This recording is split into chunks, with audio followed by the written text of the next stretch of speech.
xibaar yu wér te wóor ca tàng-tàng ba abonnez-vous pour ngeen di mën di jot suñuy vidéo. dal leen ak jàmm seen chaîne bii di Buzz 221HD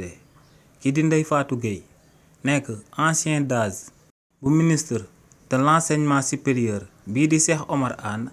waaye tamit daal di nekk actuel DAGE ci ministre de l'enseignement national bii di Mamadou Guirassy démb daal di nañ koy teg loxo jëmale ko ci jëf yi nga xam ne da ko doon amal ginnaaw ba mu daan ànd ak Cheikh Oumar Anne waaye tamit daal di koy jëmale ci jëf yi nga xam ne moo ngi continuer di ko doon amal ginnaaw ba mu daan ànd ak kii di Mamadou Guirassy di actuel ministre de l'enseignement national. si li ni mel waa division des investigations criminelles bii di DIC ginnaaw ba ñuy amal ay enquête jëmale ko ci détournement de deniers publics bi nga xam ne ñu bokkoon ci régime président Macky Sall dañ ko fi daan amal dañoo gisoon que ne kookee di Ndeye Yacine Gueye dafa détourné woon lu tolloog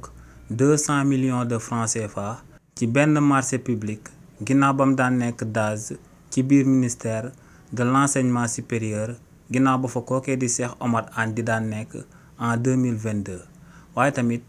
enquête yi nga xam ne moom la waa division des investigations criminelles bii di DIC di daan wéyal daal dinañuy wane que ne kii di Ndeye Khady Gueye ginnaaw bañ ko tabaatee ngir mu nekkaat DAGE ci biir ministère de l'enseignement national dafa nekkaat di amalaat ay luubal jëmale ko ci xaalis bi nga xam ne sénégalais yépp ñoom ñoo ko daal di bokk ndax dafa daal di jël hangar bi nga xam ne moom moo ko daal di moom daal di koy loué waa ministère boobee ñu koy fay lu tolloog 550 000 francs par mois te li ni mel yoonu réewu Sénégal da koy tere ndax conflit d'intérêt la hangar bi moom moo ko daal di moom ci ministère bi nga xam ne moom lay liggéeyee foofee tamit lañ fay loger ay matériel te li ni mel yoonu réewu Sénégal da koy daal di tere li ni mel nag moom moo sabab ñu daal di teg loxo kookee di Ndeye Khady Ndiaye ginnaaw ba mu nekkaatee DAGE ci gouvernement bu bees bi te mu nekkoon DAGE tamit ci gouvernement président Macky Sall.